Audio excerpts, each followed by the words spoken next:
Bonjour à tous. Alors, je pense qu'on est bien réveillés après le speech de Laurent Alexandre. Ça va être dur de faire de la prospective après ce grand monsieur. Je vais essayer de faire avec mes armes à moi. Je n'ai pas ses ressources, effectivement, et sa connaissance du cerveau humain. Je vais vous parler de ce que je connais un petit peu, la marque. Et on va faire des parallèles, finalement, avec ce qui se passe dans tous les domaines de la marque aujourd'hui pour essayer de comprendre ce à quoi il faut se préparer en termes de marque employeur, comment on va l'utiliser pour améliorer le sourcing, pour améliorer l'engagement de nos collaborateurs, pour accompagner la transformation de nos entreprises. Visiblement, c'est une rude tâche, mais je vais commencer avec un point de vue qui est assez personnel, en tout cas qu'on est plusieurs à partager chez TMP Worldwide, qui est que les enjeux sur la marque employeur, finalement, aujourd'hui, ils sont très très proches de ceux que l'on peut avoir sur la marque produit. Pourquoi ? Quand on parle de recrutement, on parle bien de la rencontre entre une offre et une demande de compétences. Et c'est exactement la même chose finalement que sur une communication commerciale. Il s'agit de provoquer un acte d'achat, un acte de soutien. Et pour ça, il faut rencontrer l'attente, la motivation de quelqu'un que vous ne connaissez pas, qu'on va connaître de mieux en mieux. Je suis totalement d'accord avec cette analyse du précédent speaker. Mais aujourd'hui, vous ne savez pas où il se trouve, vous ne savez pas ce qu'il recherche comme métier. Et pourtant, vous devez faire en sorte qu'ils viennent dans votre entreprise, qu'ils viennent vous voir sur toutes vos plateformes digitales, vos plateformes sociales, pour découvrir une offre d'emploi qui pourrait lui correspondre. Donc moi, je vais me placer très en amont de ce dont a parlé le précédent orateur, sur cette attraction des talents et sur cette rencontre entre l'offre et la demande de compétences. Quand je disais qu'il y a un parallèle pour moi évident entre l'acte d'achat et l'acte de candidature, c'est aussi en regardant cette évolution que l'on a dans l'univers des médias. On n'est plus du tout dans l'ère du broadcasting. Il ne s'agit plus de diffuser un message à une majorité de personnes. On ne peut plus se contenter effectivement d'un message publicitaire sur un média parce que notre audience, elle est totalement explosée sur un nombre quasi infini de terminaux, de médias, et elle discute librement entre pairs, avec une influence même sur la manière dont sont perçues nos entreprises et la manière dont sont perçues nos offres d'emploi. Il y a quelques années, on espérait qu'à partir du moment où on avait capté l'attention d'un candidat, il allait quasi automatiquement venir déposer sa candidature sur un outil de gestion de candidature qu'on avait designé pour pouvoir préqualifier ses expertises, un petit peu sa personnalité pour les outils les plus avancés. Et on se rend compte que finalement, très peu, je suis passé un petit peu vite, très peu de candidats vont avoir ce cheminement-là. Ceux qui aujourd'hui répondent immédiatement à une offre d'emploi quand ils ont vu une proposition d'une entreprise, ce sont ceux qui sont sur le marché de l'emploi, qui cherchent effectivement désespérément à trouver un job, et ce n'est pas forcément les plus intéressants pour vous. La majorité des candidats vont laisser passer plusieurs jours, vont avoir un grand nombre d'interactions avec l'entreprise avant d'aller postuler. On a la chance d'accompagner quelques grandes entreprises au niveau mondial et de pouvoir suivre, avec des outils de tracking, le nombre d'interactions qu'il peut y avoir depuis la première fois où ils voient une de nos offres, où ils entendent parler de l'entreprise, jusqu'au moment où ils postulent et leur candidature est enregistrée dans l'outil de gestion de candidature. On a en moyenne 4 interactions. 30% à peu près des candidats vont déposer leur offre immédiatement, leur candidature, immédiatement quand ils voient l'offre.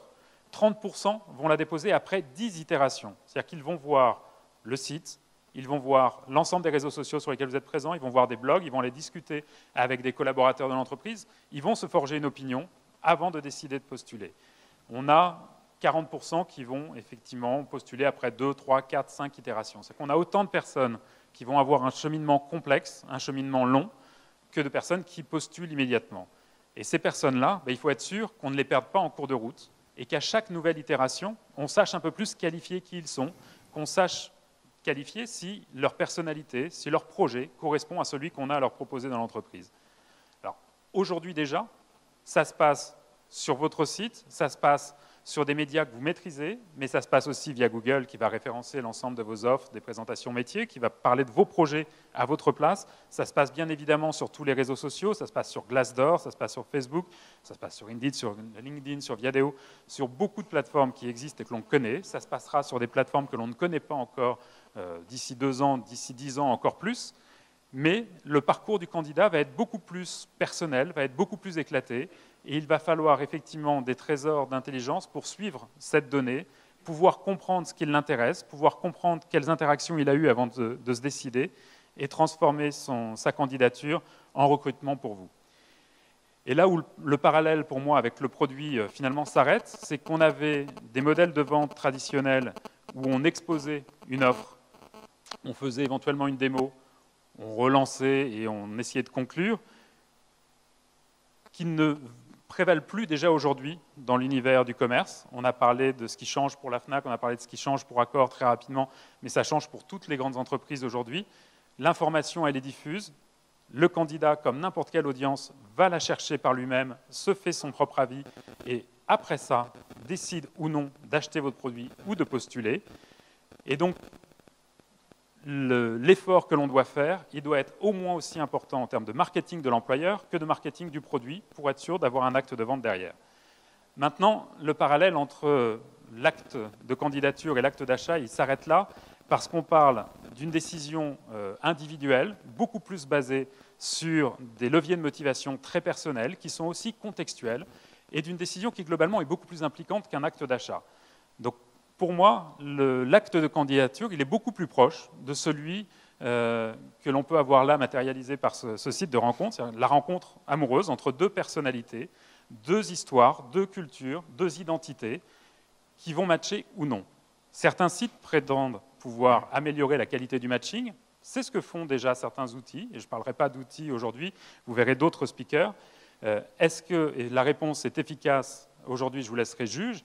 En tout cas, la tendance, elle va bien être là. Savoir détecter autant un potentiel. On a parlé d'intelligence tout à l'heure, on a parlé de capacité effectivement à décrypter ce qui se passe avec une culture, avec une curiosité importante. Comment nos outils de recrutement aujourd'hui intègrent cela? C'est l'un des enjeux. Le deuxième enjeu, il est que quand on parle de marque, la marque, c'est la trace que l'on laisse. Ce n'est pas forcément l'image que l'on souhaiterait véhiculer.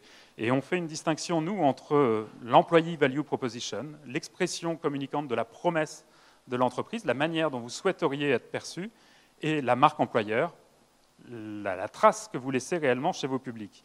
Parce que cette trace, elle est influencée autant par ce que vous dites que par ce que font chacun de vos collaborateurs, par les visuels que vous pouvez choisir, par les univers graphiques dans lesquels vous vous inscrivez. Et il est extrêmement important que ces univers ils soient les plus différenciés possibles, mais ils soient aussi les plus sincères et les plus spécifiques. Donc on se bat tous les jours avec nos clients contre la tentation des visuels people, des visuels un peu passe-partout qui correspondraient à tous les métiers, parce que ça ne vous distingue pas durablement, ça ne donne pas des raisons supplémentaires de choisir votre entreprise par rapport à une autre, et il faut essayer d'avoir un travail de branding qui soit aussi ambitieux, qui utilise tous les outils que l'on peut avoir aujourd'hui grâce aux réseaux sociaux, grâce aux possibilités de la diffusion multicanale de marques et de contenu de marque. Quand on montre la marque Red Bull, quand on montre la marque Apple, quand on montre la marque, je ne sais pas moi, SNCF, on a déjà une idée très précise de l'entreprise qui est derrière. Et les entreprises, même si Red Bull a eu quelques soucis avec son slogan « Red Bull donne des ailes » ces derniers jours, je ne sais pas si vous avez vu, mais ils ont réussi à retourner ça pour vous dire vous pouvez vous faire rembourser de 10 € grâce à la class action qui a été menée aux États-Unis sur cette promesse qui, bien évidemment, était fausse. Red Bull ne donne pas des ailes. Si vous buvez du Red Bull, vous ne pourrez pas voler. Mais c'était quand même leur slogan publicitaire depuis plus de 20 ans. Et il y a une class action qui leur a interdit d'utiliser ce slogan et qui leur a demandé de rembourser effectivement les clients. Donc ils ont réussi à retourner ça pour en faire un coup. Cette marque-là, quand elle envoie un homme dans l'espace se jeter depuis je ne sais plus quelle hauteur, je crois que c'était presque 40 km ou un peu moins, vraiment aux confins de l'espace se jeter en parachute, elle le fait sciemment pour montrer effectivement toutes les valeurs qui sont associées à la marque. Et donc, quand je vois le logo, j'ai une idée très précise de qui est l'entreprise derrière. C'est le travail qu'on doit faire sur la marque employeur, de manière à ce qu'on apparaisse dans les classements préférés, qu'on apparaisse en tête chez les candidats qu'on a envie d'attirer. Tout le monde, ça ne m'intéresse pas forcément, mais tous ceux qui m'intéressent, j'ai envie d'être dans leur univers de choix et dans les top positions. Mais ça ne veut pas dire, malheureusement, que systématiquement, quelqu'un qui pense à un emploi va écrire chez Apple. Parce qu'il peut avoir en tête cette liste d'entreprises, et puis finalement, au moment où il cherche un emploi, il a complètement autre chose en tête. Peut-être qu'il aime la marque, mais il ne la connaît pas suffisamment bien, ou la marque est trop présente et occulte finalement la réalité des métiers, ou il n'imagine pas que son métier à lui puisse être exercé dans l'entreprise.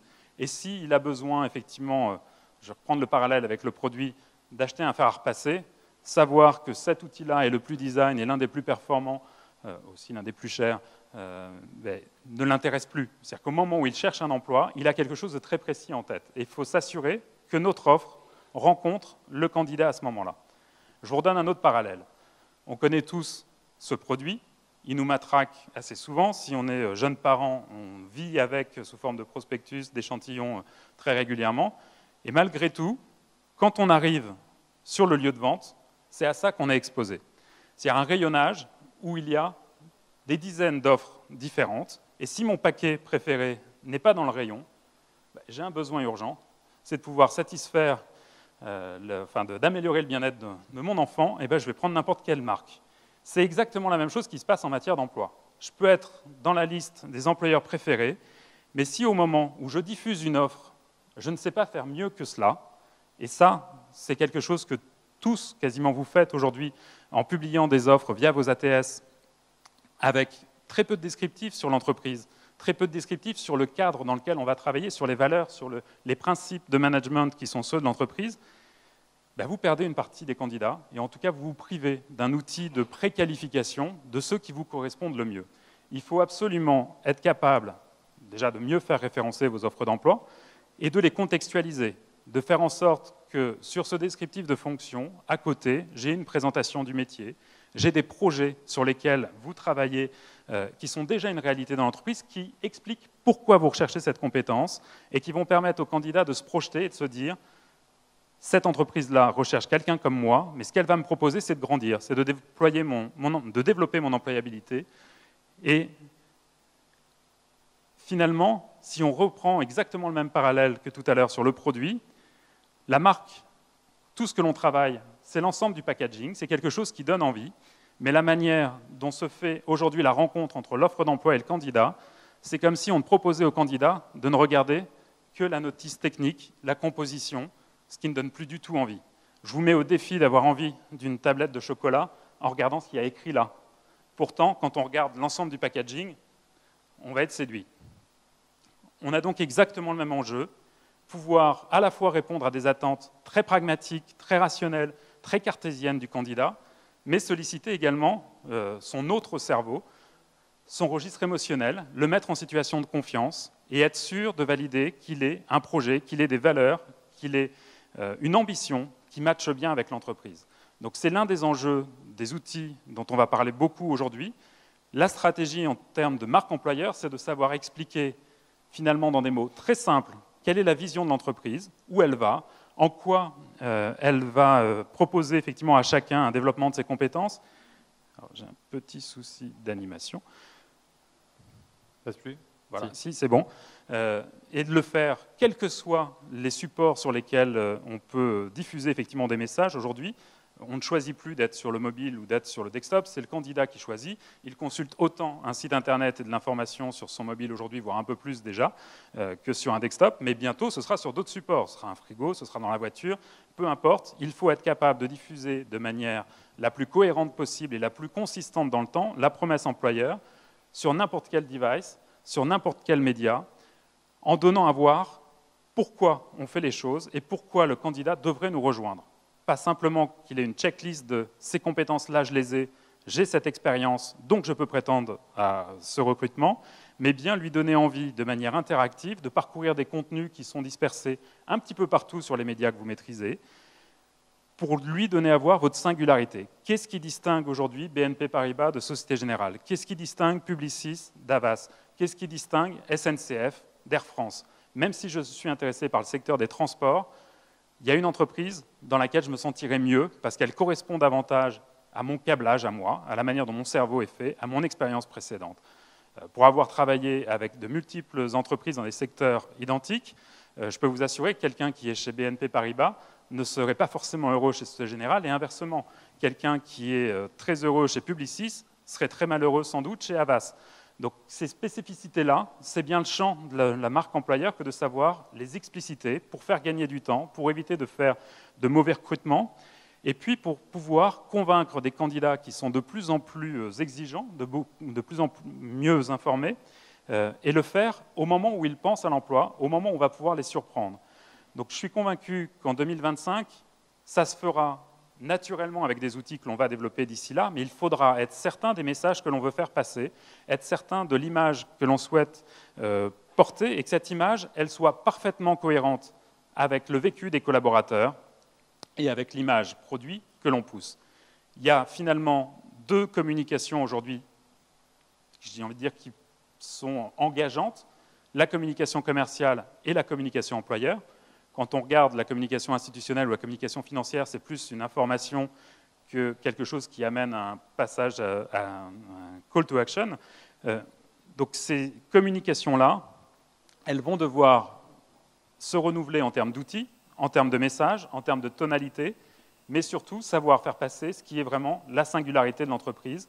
Et ça va être la clé, recoller avec la stratégie, recoller avec le vécu, parce que la majorité de votre image est déjà conçue sans vous, sans nous, via les interactions que peuvent avoir vos patrons, vos leaders, vos collaborateurs avec les publics que vous cherchez à adresser.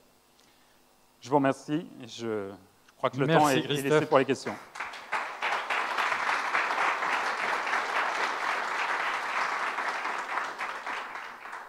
Alors, Christophe a légèrement dépassé le temps, mais ce n'est pas très grave, puisqu'il passait après Laurent Alexandre.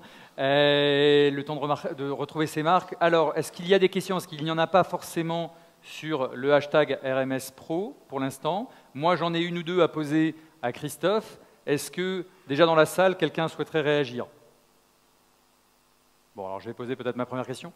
Christophe, je trouvais que tu étais très intéressant, mais que tu allais moins loin que dans l'article que tu as écrit sur RMS News, sur le recrutement 2025, où tu prévoyais la disparition du marché de l'emploi, la disparition de l'offre d'emploi, et où tu laissais à penser, peut-être pour moi, la disparition de la marque employeur, quelque part. Parce que, alors je vais très loin, hein, évidemment, mais l'un des supports premiers de la marque employeur, c'est l'offre, évidemment. Si demain, le marché de l'emploi disparaît, si en plus certaines des entreprises, comme tu le cites dans ton biais, pourraient avoir recours à de plus en plus de freelance et avoir de moins en moins de collaborateurs, la marque employeur, elle est portée par les collaborateurs en interne aussi. Alors, voilà, qu'est-ce que ça pourrait avoir comme impact si les entreprises ont moins de collaborateurs et si le marché de l'emploi disparaît sur la marque employeur? Alors j'ai choisi effectivement de ne pas faire peur à tout le monde après le speech qu'on avait eu juste avant, mais je pense déjà que le marché de l'emploi il a été considérablement bouleversé avec l'arrivée effectivement d'Internet, l'arrivée des médias sociaux, et depuis 10 ans on voit d'énormes changements s'opérer.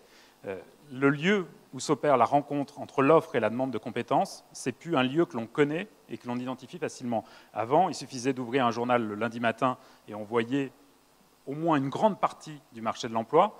Aujourd'hui, si je suis courageux et que je vais voir plusieurs sites de diffusion d'offres, je vais pouvoir voir encore une grande partie du marché de l'emploi, mais de plus en plus, ces offres, elles sont cachées, elles se passent presque de gré à gré, et la rencontre se fait compétence pour compétence, projet pour projet, via une information qui est une information sociale, une donnée qu'il faut savoir exploiter. Donc oui, je pense que le marché de l'emploi tel qu'on le connaît va totalement disparaître. En revanche, je suis convaincu que c'est bien là que la marque employeur reprend toute sa place, parce que la marque employeur, je l'ai dit en introduction, pour moi, elle adresse autant les problématiques de sourcing, que d'intégration, que d'engagement des collaborateurs et d'accompagnement de la transformation. Et ça doit être la même marque que l'on déploie sur des publics internes et externes. Il y a une porosité totale aujourd'hui entre l'interne et l'externe. Un collaborateur qui a envie de s'épancher sur la relation avec son manager, il le fait librement, il le fait sciemment sur les réseaux sociaux en sachant qu'il peut y avoir une lecture, une interprétation de ce qu'il écrit, mais ça se produit déjà. Donc je ne maîtrise plus seulement ma marque avec des actions de communication que je peux piloter, que je peux créer, mais je dois la porter au travers de toutes les interactions, au travers de la relation que je sais construire avec mes publics. Il n'y a plus un lieu physique où se passe la rencontre, mais elle doit se passer. Et pour qu'elle se passe, il faut que je sache exprimer mon projet de la manière la plus lisible possible, la plus visionnaire, la plus ambitieuse aussi, pour attirer ceux qui ont envie de porter le même projet. Donc je suis sûr qu'il y a un travail à faire sur la marque. Les outils du sourcing vont totalement changer. Et le lieu physique du marché de l'emploi, effectivement, je pense qu'il est en train de disparaître. Et c'est l'un des problèmes pour les moins qualifiés, pour ceux qui ne sont pas aujourd'hui à l'aise avec ces technologies de l'information qui nous environnent. Si vous savez utiliser parfaitement Viadeo ou LinkedIn, si vous savez aller chercher dans un site d'offres d'emploi, vous trouvez des offres. Vous allez pouvoir rencontrer des employeurs. Mais il faut savoir les sélectionner et savoir dépasser effectivement l'outil de communication aujourd'hui pour aller chercher le projet qui vous intéresse. À terme, oui, le marché de l'emploi aura disparu tel qu'on le connaît, mais les entreprises auront toujours besoin de se présenter et les candidats vont devoir accepter qu'on aille scanner leurs profils sociaux. Si je dis que ma compétence professionnelle n'est inscrite aujourd'hui que sur LinkedIn ou Viadeo et que Facebook ne traduit pas qui je suis, je mens. Sur Facebook, on va voir des choses qui intéressent un recruteur. Les recruteurs, pour la plupart, se défendent de dire « je vais regarder ce qui se passe sur Facebook », c'est le domaine de la sphère privée. Mais en fait, cette sphère privée, elle renseigne sur mes connexions, mes centres d'intérêt, la manière dont je fonctionne, ma culture générale, ma capacité à appréhender des difficultés ou des enjeux auxquels mon entreprise pourrait être confrontée. Donc il y a une abolition de cette distinction entre la vie privée et la vie professionnelle. Il faut savoir bien évidemment la respecter sur le lieu de travail, mais la donnée que laisse n'importe qui aujourd'hui, elle va être exploitée par les recruteurs. Ok, merci Christophe. Je ne sais pas si on va prendre une question éventuellement. Après, on passera. Il y a une question de Nicolas. Est-ce que quelqu'un peut... Oui. Nicolas, à côté du colonel. Il n'y a pas de raison qu'il n'y ait que moi avec le flash. Oui. Merci Nicolas. Sois bref, parce qu'on est déjà en train de dépasser un peu le temps. Vas-y. Juste une question pratico-pratique. On voit bien qu'il y a un métissage entre la marque employeur et la marque standard. On voit qu'il y a un certain nombre de nos clients aujourd'hui qui sont des petites structures, qui n'arrivent pas à communiquer sur la marque employeur et sur le split business to business. Est-ce qu'on peut dire que dans les années futures, il y aura un métissage de ces deux communications, c'est-à-dire un seul Facebook business et un RH en même temps? J'en suis absolument convaincu parce que ce que vous dites au niveau de votre offre sous-tend déjà un certain nombre de promesses RH que vous pouvez faire. Et inversement, quand vous dites « je mets en place une formation à 6% de ma masse salariale », on voit bien que c'est une promesse en termes de développement pour le candidat qui vous rejoindrait et une garantie pour l'entreprise qui vous fait confiance ou pour le client qui achète vos produits, que ceux-ci sont plutôt à la pointe des technologies et des innovations. Donc, tous ces supports de preuve valent sur l'offre commerciale, comme sur l'offre d'emploi, comme sur la promesse de l'employeur. Et je pense qu'il faut arrêter de segmenter les deux. On a aujourd'hui des sites carrières qui sont hébergés sur des sites corporate, qui, à la base, répondent à des enjeux de législation, des enjeux légaux, de publication d'un certain nombre de chiffres, d'un certain nombre de rapports. Il faut savoir donner à voir le projet de l'entreprise, son offre, sa vision, à quoi elle sert, autant pour vendre que pour attirer des talents, les intégrer dans l'entreprise et les fidéliser. Parce qu'on a cet enjeu de fidélisation qui est important aussi. Donc je pense qu'il va y avoir un rapprochement des deux. Et aujourd'hui, je dirais que les deux communications qui avancent le plus vite, c'est l'offre commerciale et la communication employeur, et qu'on voit même presque reculer la dimension corporate pure des entreprises, parce qu'elle répond juste à des impératifs de publication, et pas d'interaction, pas d'engagement finalement des publics à qui elle s'adresse. Alors je vais jouer le rôle du gardien du temps que je suis aujourd'hui. Merci Christophe.